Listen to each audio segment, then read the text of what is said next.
ہم نے کہا پہلے ہماری رسائی ہونی چاہیے وزیر اعظم عمران خان صاحب سے. حکومت کے جو لوگ ہیں انہوں نے کہا جی آپ کی بات درست ہے اور ہم لوگ کرائیں گے. ابھی وہ کہہ رہے ہیں کہ جی نہیں یہ تو جیل رولز میں ہے ہی نہیں, مطلب ابھی خود ہی اس چیز پہ مکر رہے ہیں. کیا یہ لوگ امپاورڈ ہیں کہ نہیں ہیں؟ تو ہمیں پھر عملاً ہماری میٹنگ کرائیں وزیر اعظم عمران خان صاحب سے.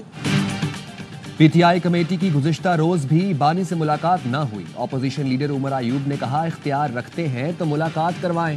حکومت اپنی ہی بات سے مکر رہی ہے. کہا گیا ملاقات کروانا جیل مینول کا حصہ ہی نہیں. عرفان صدیقی نے کہا یقین دہانی کرائی تو مذاکراتی کمیٹی کی ملاقات کرانی چاہیے تھی. کمیٹی کا کوئی رکن ملاقات کرانے کے لیے ذمہ دار نہیں. جو وعدہ کرتے ہیں اسے عملی جامہ پہنانا چاہیے. علی امین گنڈا پور نے کہا بانی سے انفرادی ملاقاتیں کرائی جا رہی ہیں. اسپیکر ایاز صادق کی عدم موجودگی کے باعث مذاکراتی کمیٹی کی ملاقات میں تاخیر ہوئی. کمیٹی رکن اعجاز الحق بولے پی ٹی آئی رہنماؤں نے پریس کانفرنس میں جلدی کی. نرم رویہ رکھا جائے تو بات چیت آگے بڑھے گی. حکومتی کمیٹی با اختیار نہیں تو پی ٹی آئی کمیٹی کے پاس بھی تو اختیار نہیں ہے.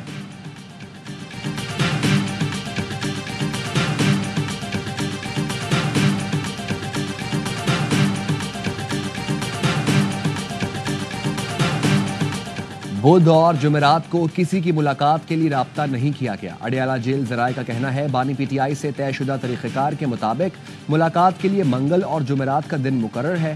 پی ٹی آئی قیادت جیل حکام کو ملاقاتیوں کے نام بھیج دیتی ہے. بدھ سے جمعرات کی شام تک کسی کا نام نہیں دیا گیا, نہ کوئی ملاقات کے لیے آیا. مذاکراتی کمیٹی کی ملاقات جیل حکام کی ڈومین نہیں.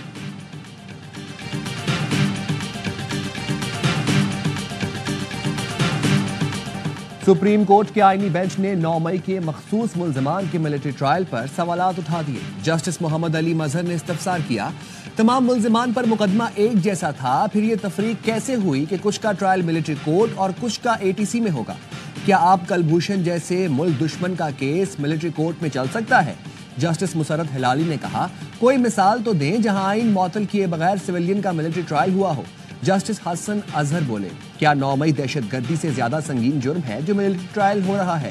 جسٹس جمال خان مندوخیل نے کہا اے ٹی سی سے ملزم بری, فوجی عدالت سے سزا ہو رہی ہے. کیا فوجی عدالتوں میں کوئی خاص ثبوت فراہم کیا جاتا ہے؟ انسداد دہشت گردی عدالتوں کو مضبوط کیوں نہیں بنایا جاتا؟ عدالتوں نے فیصلہ تو شواہد دیکھ کر ہی کرنا ہوتا ہے. سماعت آج پھر ہوگی.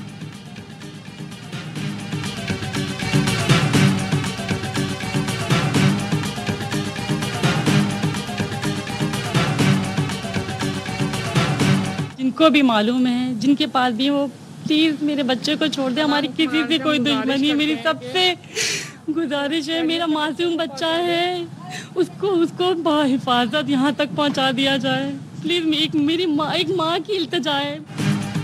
کراچی سے لاپتہ 7 سال کے سارم کا 2 روز بعد بھی پتہ نہ چل سکا. بچے کی گمشدگی کے وقت بجلی نہیں تھی, سی سی ٹی وی ویڈیوز نہیں ملی. والدین کو اجنبی نمبر سے فون آیا, بچے کی تصویر مانگی گئی. پولیس نے تفتیش میں نامعلوم نمبروں سے آنے والے میسیجز کو ٹریس کر لیا. سارم کے والد کی مدیت میں اغوا کی ایف آئی آر درج کر لی گئی. سارم 7 جنوری کو مدرسے سے واپس نہیں آیا. قاری نے بتایا بچہ 3:45 بجے واپس جا چکا ہے. مسجد کی سیڑھیوں سے سارم کے دستانے ملے.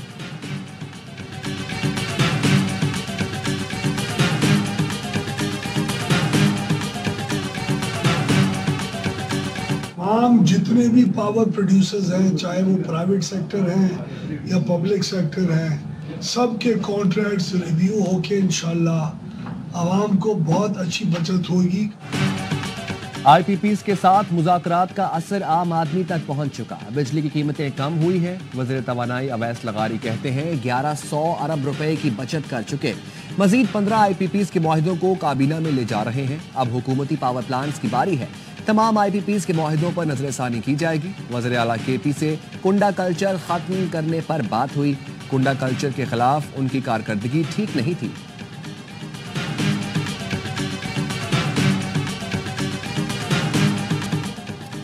بجلی کی قیمت کم نہیں ہو رہی. عوام کے منتخب نمائندے اپنی تنخواہوں میں اضافہ کر رہے ہیں. جماعت اسلامی نے 17 جنوری سے ملک گیر احتجاج کا اعلان کر دیا.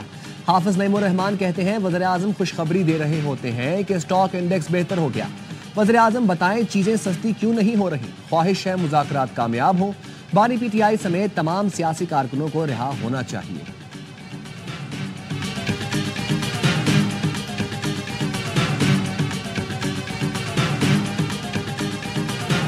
ناشتہ اسلام آباد اور دوپہر کا کھانا پیرس میں. PIA 4.5 سال بعد فرانس کے لیے فلائٹ آپریشن آج سے شروع کرے گی. ہفتہ وار 2 پروازیں آپریٹ کی جائیں گی. پہلی پرواز آج دوپہر 12 بجے 300 سے زائد مسافروں کو لے کر روانہ ہوگی. روانگی سے قبل اسلام آباد ایئرپورٹ پر تقریب ہوگی.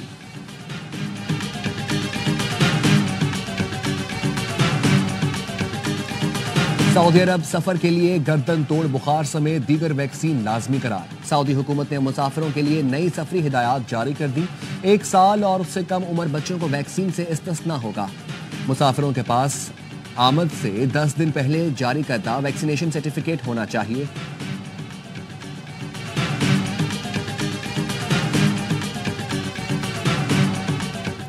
خارجیوں نے لکی مروت سے 17 ورکرز کو اغوا کر لیا. فورسز نے 8 افراد کو بازیاب کرا لیا. سیکیورٹی ذرائع کے مطابق ملازموں کو بھتے کے لیے اغوا کیا گیا. دہشت گردوں نے ٹھیکیدار کی گاڑی کو آگ لگا دی. 9 مغویوں کی بازیابی کے لیے قانون نافذ کرنے والے اداروں کا آپریشن جاری.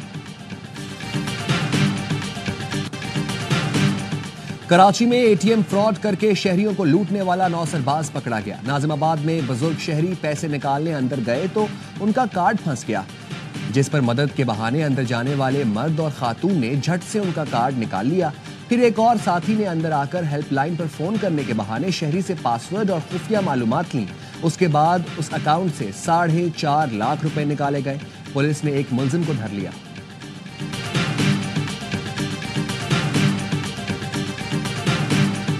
ہالی ووڈ جل گیا، کئی ستاروں کے گھر راکھ بن گئے. امریکی شہر لاس اینجلس کے جنگل میں خوفناک آگ. بھڑکتے شعلوں نے ہالی ووڈ ہلز کو بھی لپیٹ میں لے لیا. Public park, Hollywood bowl سمیت دیگر مشہور مقامات میں شعلے بھڑک اٹھے.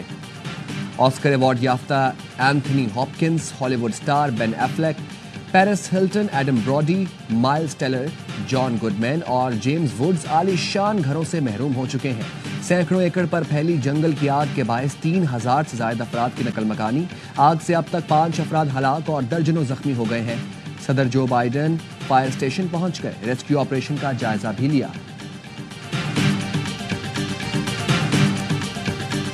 غزہ میں تباہی پر خوش ہونے والا امریکی اداکار اپنا گھر جلنے پر رو پڑا. جیمز ووڈ کا گھر لاس اینجلس میں لگی آگ کی لپیٹ میں آیا. اداکار کو CNN پر لوگوں نے روتے ہوئے دیکھا. جیمز ووڈ اپنی ٹویٹس میں غزہ والوں کے لیے سب کو مار دو، جنگ بندی نامنظور جیسے الفاظ استعمال کرتے تھے. اسرائیل کو وحشیانہ حملوں پر شاباش بھی دیتے تھے. فورسز کی وحشیانہ بمباری سے مزید 70 فلسطینی شہید ہو گئے، درجنوں زخمی. سیونی فوج نے پناہ گزین کیمپ، سکولوں اور سیف زونز پر گولہ باری کی. غزہ میں فعال 3 اسپتالوں میں ایندھن کی شدید کمی. نوزائیدہ بچوں اور ICU میں مریضوں کی جان کو خطرہ لاحق ہے. مغربی کنارے میں اسرائیلی ڈرون حملے میں 2 بچوں سمیت 3 افراد جان سے گئے. فلسطینی شہداء کی مجموعی تعداد 46,006 ہو گئی. 109,300 سے زیادہ زخمی ہیں. بیت حنون میں حماس نے اسرائیلی ٹینک دھماکے سے اڑا دیا. 3 فوجی ہلاک، 3 زخمی ہو گئے. غزہ میں زمینی آپریشن کے دوران ہلاک اسرائیلی فوجیوں کی تعداد 398 ہو گئی.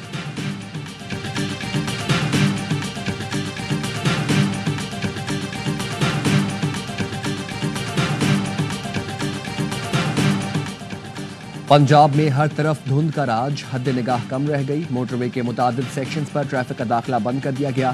شدید دھند کے باعث لاہور ایئرپورٹ پر فلائٹ آپریشن بھی متاثر. برٹش ایئر لائن کی پرواز اسلام آباد کی طرف موڑ دی گئی.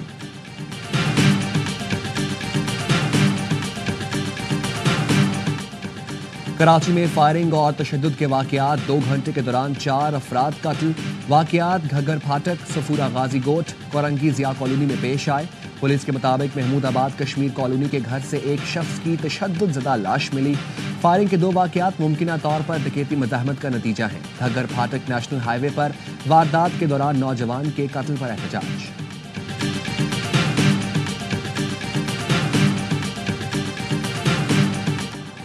کراچی میں دندناتی ہیوی ٹریفک نے مزید 2 جانیں لے لی. بلدیہ میں نیول کالونی روڈ پر ٹینکر نے موٹر سائیکل سواروں کو روند ڈالا.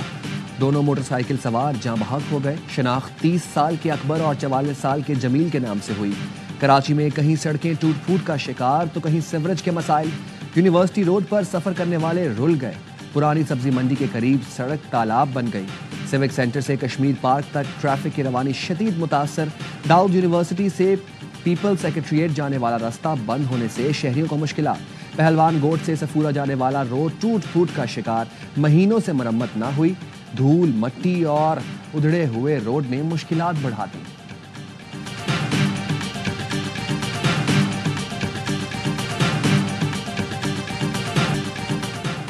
وزیر اعلیٰ پنجاب مریم نواز کی تصویریں ایڈٹ کر کے وائرل کرنے والوں کے خلاف کارروائی ہوگی.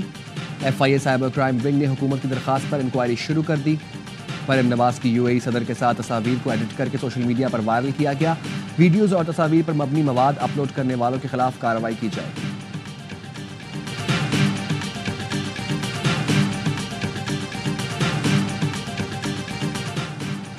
وزارت مذہبی امور نے 5000 خالی نشستوں پر حج درخواستیں طلب کر لیں.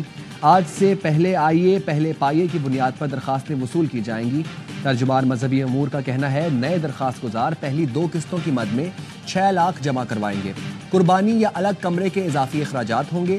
نامزد بینک روزانہ کی بنیاد پر درخواستوں کو پورٹل پر اپلوڈ کریں. تعداد مکمل ہونے پر درخواستوں کی وصولی روک دی جائے گی.